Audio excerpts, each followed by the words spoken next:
శ్రీమాత్రే నమ. ఈ వీడియోలో మనం మీనరాశి వారికి డిసెంబర్ 29 నుంచి జనవరి 4 మధ్యలో వార ఫలాలు తెలుసుకుందాం.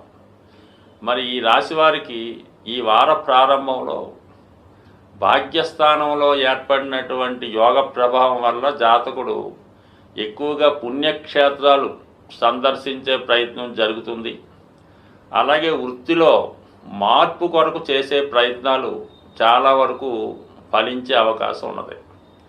అలాగే దశమ స్థానంలో ఏర్పడబోతున్నటువంటి రవిచంద్రుల అమావాస్య యోగం జాతకుడు వృత్తి వ్యవహారాల్లో చాలా నైపుణ్యంగా టెక్నికల్గా బాగా ఇంప్రూవ్మెంట్ అవడం వల్ల, అలాగే వృత్తిలో అధికారుల యొక్క మన్ననలు పొందడం జరుగుతూ ఉంటుంది. అలాగే వ్యాపార పరంగా మీ యొక్క అభివృద్ధి మీకు ఆనందదాయకంగా సాగే అవకాశం ఉంది. అలాగే మీకు వృత్తిపరంగా సహ ఉద్యోగులు సహకరిస్తారు. చేస్తున్నటువంటి బాధ్యతలతో పాటు అదనపు బాధ్యతలు కూడా నిర్వహించవలసి ఉంటుంది. ఇక మీకు ఈ వారం మధ్యలో ఇంచుమించుగా మనకి బుధవారం నుండి అనూహ్యంగా మీ యొక్క టాలెంట్కి తగిన గుర్తింపు రావడం జరుగుతుంది. గతంలో కన్నా ఆదాయం చాలా వరకు పెరుగుతుంది. ఉద్యోగంలో కానీ బయట ఉన్నటువంటి మీ యొక్క మిత్రవర్గంలో బంధువర్గంలో ఉన్నటువంటి స్త్రీలు, మాతృ సమానులైనటువంటి స్త్రీల యొక్క సహకారంతో మీరు చాలా వరకు మీలో ఉన్నటువంటి బాధల్ని, కష్టాల్ని, దుఃఖాన్ని పోగొట్టుకునే విధంగా వారు మీకు ఏదో విధమైనటువంటి సలహాలు ఇవ్వడం జరుగుతూ ఉంటుంది. అలాగే దూరమైనటువంటి బంధువులు, ముఖ్యంగా మాతృ సమానులైనటువంటి స్త్రీలు మీ యొక్క ఆత్మీయత తిరిగి కోరుకుంటారు. అలాగే మరి మాతృ ప్రేమ పొందే విధంగా మీ యొక్క స్థితి కనబడుతూ ఉంటుంది.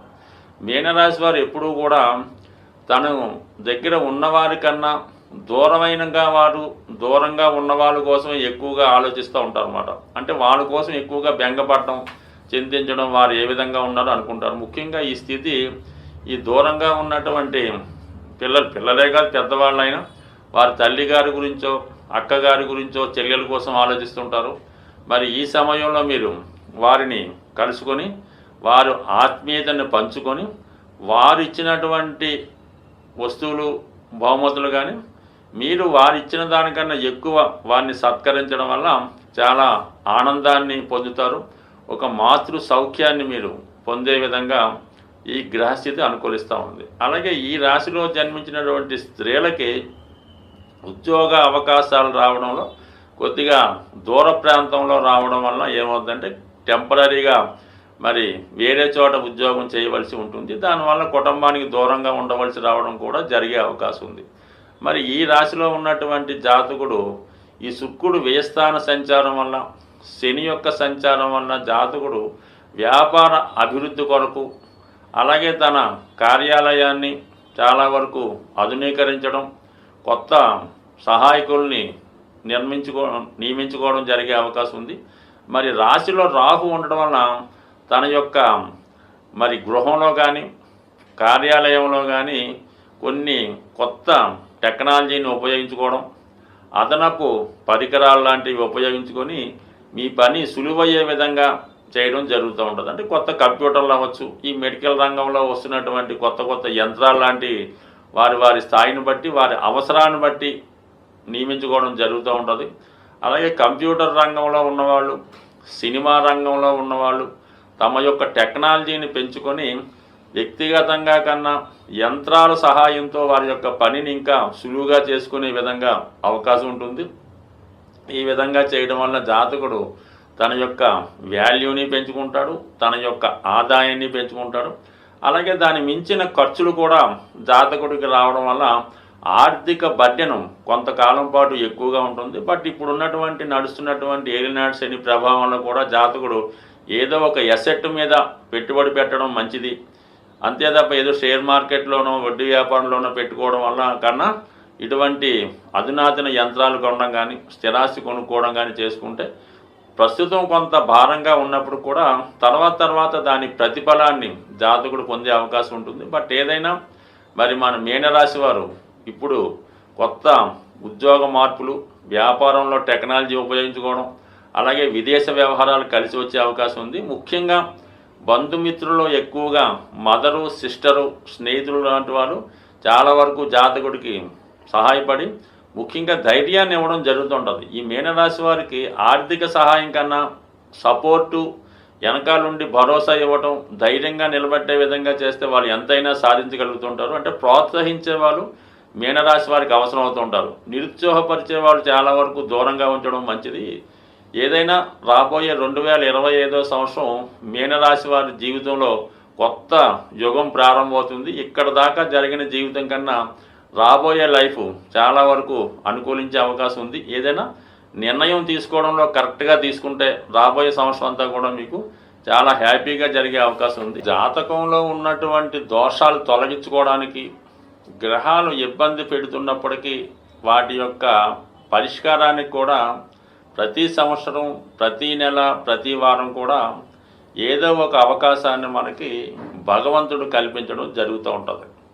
మరి ఈ వార ప్రారంభంలో మరి 29వ తారీఖున మాస శివరాత్రితో మనకి ఈ వారం ప్రారంభమవుతుంది. అలాగే మరి ఈ సంవత్సరం కూడా ఇంచుమించుగా ఈ మాస శివరాత్రితో ఈ 2024 వెళ్ళిపోవడం జరుగుతుంది. కాబట్టి సాధ్యమైనంత వరకు కూడా మరి ఈ అందరూ ఎటువంటి నక్షత్రం, ఎటువంటి రాశి, ఎటువంటి లగ్నం లేకుండా మరి ఈ వారం జరుగుతున్నటువంటి మన మాస శివరాత్రి రోజు విధి విధానంగా మీరు మరి చక్కగా శివుడికి అభిషేకం చేయించుకోవడం, అలాగే ఆ మరణాడు వస్తున్నటువంటి అమావాస్య రోజు మరి మీ యొక్క పెద్దవారిని దృష్టిలో పెట్టుకుని కానీ వారిని తలుచుకుని కానీ ఏదైనా వృద్ధులైనటువంటి వారికి, అంటే బ్రాహ్మణ కమ్యూనిటీ అక్కర్లేదు, ఏ కమ్యూనిటీ వారైనా మీరు ఇచ్చినటువంటి వస్తువు, అలాగే ఎటువంటి దానం ఇచ్చినా, బియ్యం ఇచ్చినా, పప్పు ఇచ్చినా వాళ్ళు ఉపయోగించుకునే విధంగా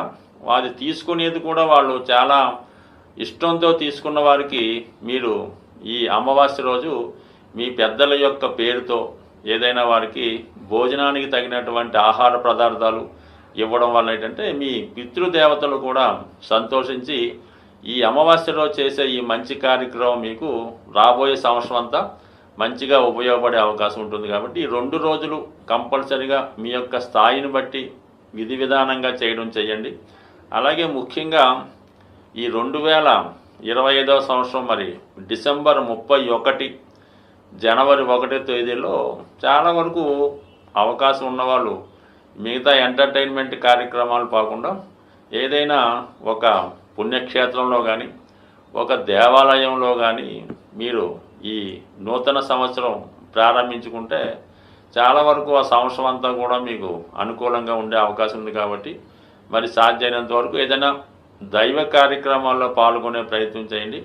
సరే, పిల్లలు, యువకులు ఎలాగున్నా సరే కనీసం పెద్దవారైనా సరే కొత్తగా మీరు ఈ 31st రోజు ఏదైనా ఒక ధ్యానంలోనో, ఒక భజన కార్యక్రమంలోనో, ఒక పుణ్య కార్యక్రమాల్లో చేయడం వల్ల చాలా వరకు రాబోయే 2025 సంవత్సరం మరి ఎక్కువగా మరి స్త్రీల యొక్క ఆధిపత్యం కొనసాగే అవకాశం ఉంది. అంటే 2025లో 2 రెళ్ళు వచ్చాయి కాబట్టి ఇవన్నీ కూడా స్త్రీల యొక్క ఆధిపత్యం ఆల్రెడీ మనకి 2000 సంవత్సరం నుంచే స్టార్ట్ అయ్యి అది 2020 నాటికి చాలా పీక్ పొజిషన్ చేరింది. అంటే ఇంచుమించుగా వివాహానికి అమ్మాయిలు దొరకని పరిస్థితి ఏర్పడడం జరిగింది.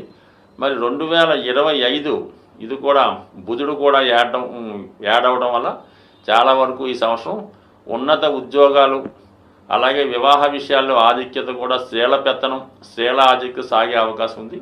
మరి ఏదైనా ఎవరి పెత్తనమైనా, ఎవరి మంచి అయినా మరి మీరు ఎంతగా ఈ విష్ణుమూర్తిని, పార్వతీదేవిని పూజించుకోవడం వల్ల రాబోయే 2025 సంవత్సరం ప్రతి ఒక్క కుటుంబంలో ఆనందంగా సాగే అవకాశం ఉంటుంది. కాబట్టి ఏదైనా విష్ణుమూర్తి ఆరాధన చేయడం, తులసి చెట్టుని పెంచడం, లేదంటే కనీసం డిసెంబర్ 31, జనవరి 1వ తారీఖులో తులసి మాతకి సరైనటువంటి సదుపాయాలతో పూజ చేసి ప్రదక్షిణ చేసి ఆ తులసి కోటలో ఉన్నటువంటి కొంత మట్టిని మీరు బొట్టుగా పెట్టుకోవడం వల్ల చాలా వరకు మీకు ఈ భూదేవి అనుగ్రహంతో మరి 2025లో చాలా వరకు సొంత గృహం కావాలనుకున్న వారికి ఏర్పడే అవకాశం ఉంటుంది. స్వస్తి.